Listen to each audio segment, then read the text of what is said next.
So magandang araw para matuto. Welcome back sa YouTube channel natin. Ako po si Architect Ed.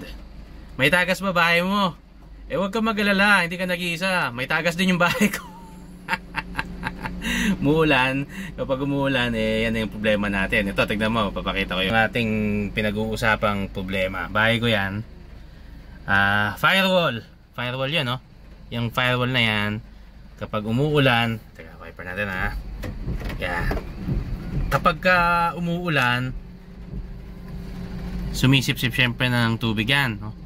At ang totoo niyan, pati yung kabilang side, firewall din, pati likod yan, firewall din, no? So yan yung itsura ng aking situation ngayon, no? Yung aking brutal na bahay. Okay, so ang gagawin natin, ipag-usapan natin solusyon sa ganyaring problema.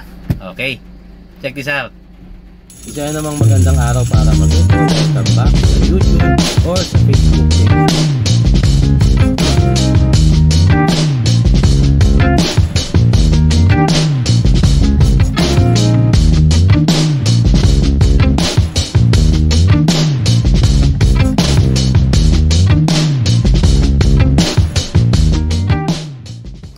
Okay, sa mga hindi pa nakakaalam, itong bahay na ito ay na-feature ko sa channel ko, no? Ito ay titawag kong pet project experimental. Itong bahay na ito, ang kwento nito pwede nyo sundan. Meron akong playlist na ang title ay itong aking pet project. Hindi ko siya pininturahan, lagyan ko lang siya ng skim coat. Pero ang totoo, may waterproofing yan, no? Magkabilang side. Dito sa side na to, may waterproofing ako dyan. And then dun din sa kabila at sa likod, no? May waterproofing ako dyan, no, nung tinayo ito. Ito kasi ay natapos summer last year. So yung last summer, natapos siya. Gumana yung waterproofing ko noong typhoon season last year. Pero after that, ngayon meron na siyang mga problema, no? So bukod dyan sa mga lumot-lumot na yan, okay lang sa akin yan. Naniniwala ako sa beauty of decay. At okay lang sa akin yan kasi brutalist nga yung aking bahay. Pero hindi natin mapapalagpas yung tagas. Pakita ko sa inyo sa loob mamaya kung saan-saan yung mga areas of concern. Isa pa sa maganda ring inote ko rin, no? Itong pintura ng gate ko na tuklap-tuklap, no? Ibig sabihin, hindi maganda yung result ng experiment ko dyan, no? Sa ginamit kong klase ng pintura dyan, no? Ginamit namin dyan hindi yan acrylic Pero yan nga, nagano siya, baklas-baklas. Side note lang yun, no? Ibig sabihin, yung mga experiment natin, lumalabas yung mga sakit niyan. So yan, papaulit natin yan soon. Tapos yung lumot-lumot doon sa gilid, yan, epekto rin yan ng ulan. Tapos init pati doon sa taas. So yan, hindi masyadong problema yan, no? Kayang-kaya ng steel brush pag sinipag tayo. Okay, pero yung ulan nga ay isa sa mga nagtitrigger na lumabas yung mga sakit ng bahay natin. Number 1, tagas. Okay, pasukin natin. Tignan ko yung papakita ko sa inyo alin yung mga areas of concern. Okay, ito yung isa. Ayan. Anyway, naman to, nasa labas sa back entrance ko. Actually, yung back naman talaga yung entrance ko Kaya makita mo, nagpapawis, no? Pero okay nga lang, kasi ito naman ay labas ng bahay. Kita mo yan, no? Labas naman yan. Pero isa yan sa mga problema. Next, pagpasok mo, meron pa na rin makikita rito. At doon sa may taas. Ayun. Yan. Meron siyang mga markings. Hindi pa naman siya basa. Nagpapawis, hindi rin naman, no? Parang may moist siya. Hindi dun sa isa na yun, no? Yan. So yan yung mga evident na markings ng tubig na nagpapakita na mayroon talagang pagsipsip ng tubig na nangyayari. Tignan pa natin sa kwarto. Okay, ito naman yung sa sitwasyon sa kwarto. Yan. Again, hindi pa naman siya talaga basa. Pero meron siyang markings na ng ano no, ng moist. Nagmo-moist siya. Hindi pa naman ganong kalala talaga. Hindi pa siya tumutulo. Pero dati wala siyang ganyan, no? Yung last na rainy season last year. Pero ngayon, meron na siyang markings ng tubig. Pati doon, no? Yan. Okay. Ito yung pinakita ko sa inyo kaninang firewall, no? Sa kabilang side niya. So, merong pagsipsip na ng tubig na nagaganap sa area na yan. So, itong mga pinakita kong mga markings na yan ng tubig, hindi naman siya nangyayari every time na umuulan. Kapag talagang matindi lang, no? Kasi itong the past few weeks, no? Araw-araw umuulan, magdamag pa nga, no? So may time na 24 hours talaga babad sa tubig yung mga walls natin. Doon lang siya lumalabas. Pero kapag ka mga ulan lang na hindi naman tatagal lang magdamag, maghapon, hindi naman lumalabas ito. Pero dahil nga lumabas na siya, isa lang ibig sabihin nun, nag-fail na yung waterproofing na nilagay namin dito last year. Kasi ginamitan namin to ng waterproofing. Ang ginamit naming waterproofing dito, cement tissues. Ibig sabihin yung inahalo sa semento. Tapos pinapahid. Pinahira namin to ng waterproofing 3 times. 3 coats. Pero bakit nangyayari pa rin yan? Yan yung explain natin. At ano yung pwedeng maging remedyo? At kailan ang the best time na i-repair yung mga ganitong kaso? Baka makarelate ka, matuto ka. O ngayon, discuss natin ano yung mga pwedeng cause. Gaya nung nabanggit ko, merong waterproofing yan. Nilagyan namin na ng waterproofing 3 coats. Cement tissues, waterproofing yung ginamit namin dyan. At in-apply namin yon summer kasi natapos itong bahay. Summer nung 2022. So, ayan na, umuulan na naman. Kasi maulan na talaga ngayon, no? Tapos nung 2022, nung rainy season, wala siya. Wala siyang tagas. Ngayon, bakit ngayon? Nagkaroon na ng tagas.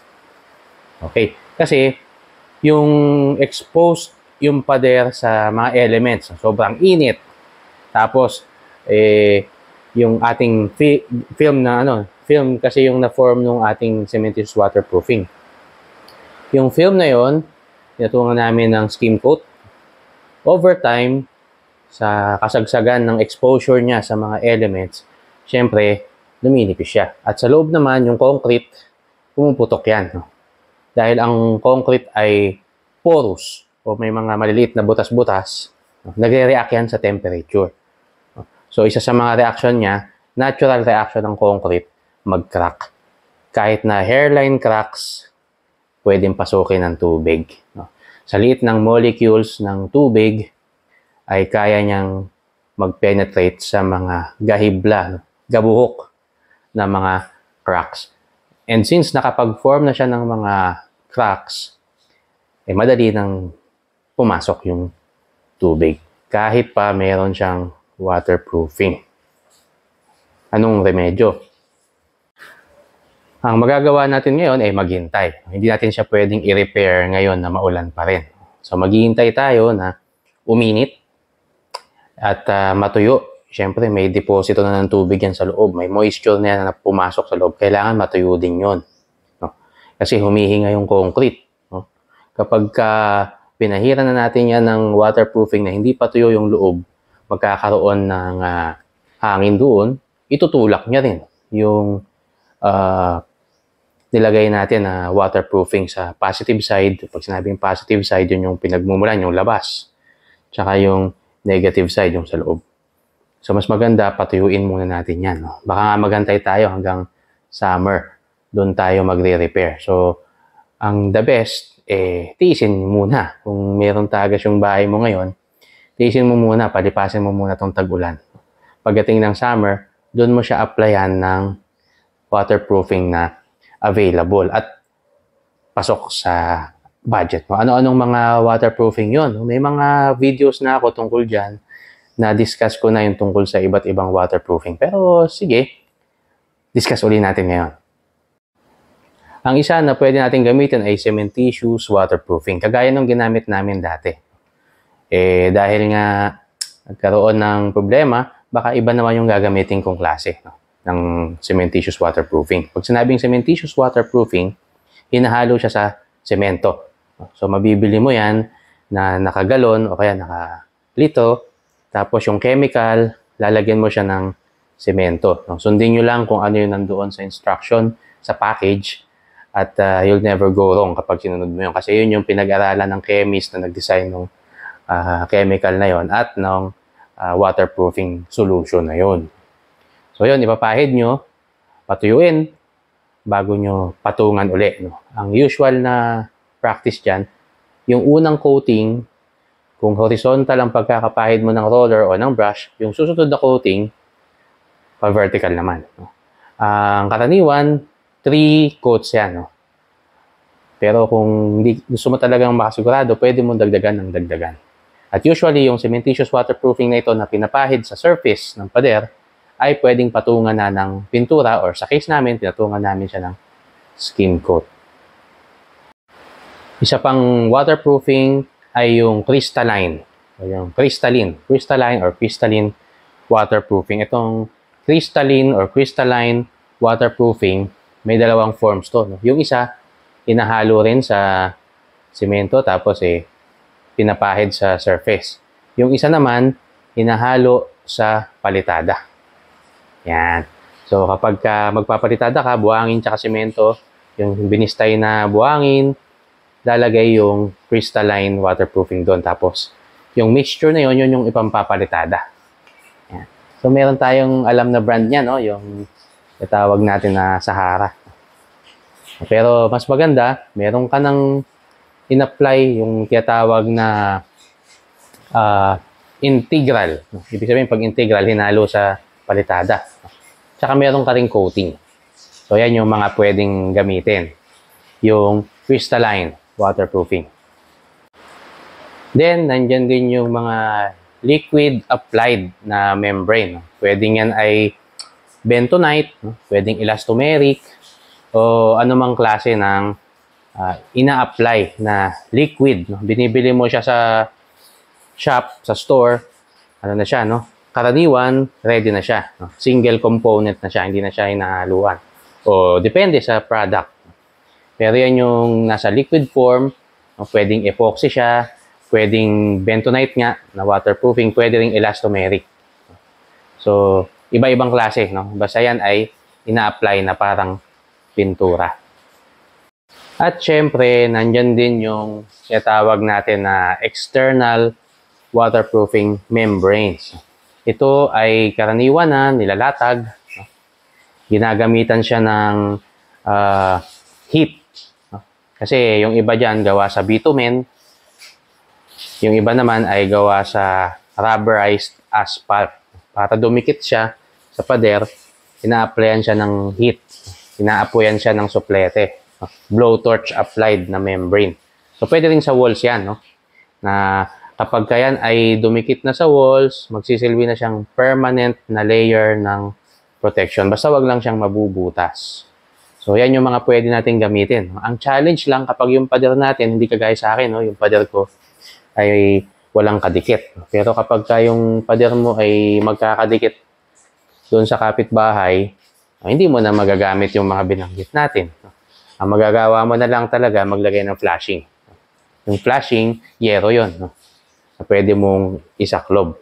Yung iba naman, ginagawa nila, nilalagyan nila ng permanent na metal sheet. Plain sheet. O kaya GI. Yero. Yung kanilang firewall. Okay rin naman yun. Pero, dapat secured. Maganda yung pagkakafasten ng yero dun sa pader para hindi siya liparin. So, yun yung mga diskarte. Kaya, kung gusto nyo ng added na information tungkol dito, may mga video nga ako tungkol dito sa iba't ibang klase ng waterproofing. Pwede nyong balikan.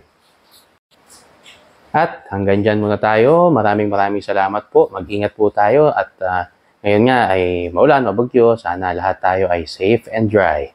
At kung magka-problema man ang iyong bahay, magkaroon ng tagas, relax ka lang, pwedeng ma-repair yan.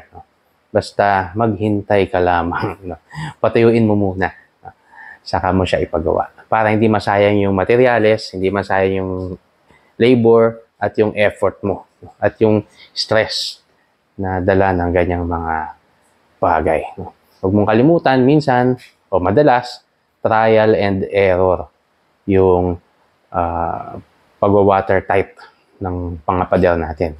Dahil nga, ang kalaban natin ay microscopic na crack na hindi natin nakikita na dyan pumapasok yung tubig at yung mga butas-butas ng concrete. Mahirap hanapin. Microscopic nga kasi. Pero sana, masolve mo kasi may mga products naman at may mga expert na pwedeng tumulong sa'yo sa bagay na yan. Okay, so maraming salamat po. Hanggang sa susunod na content natin. Mag-iingat po tayong lahat. Ako po, si Architect Ed. Bye!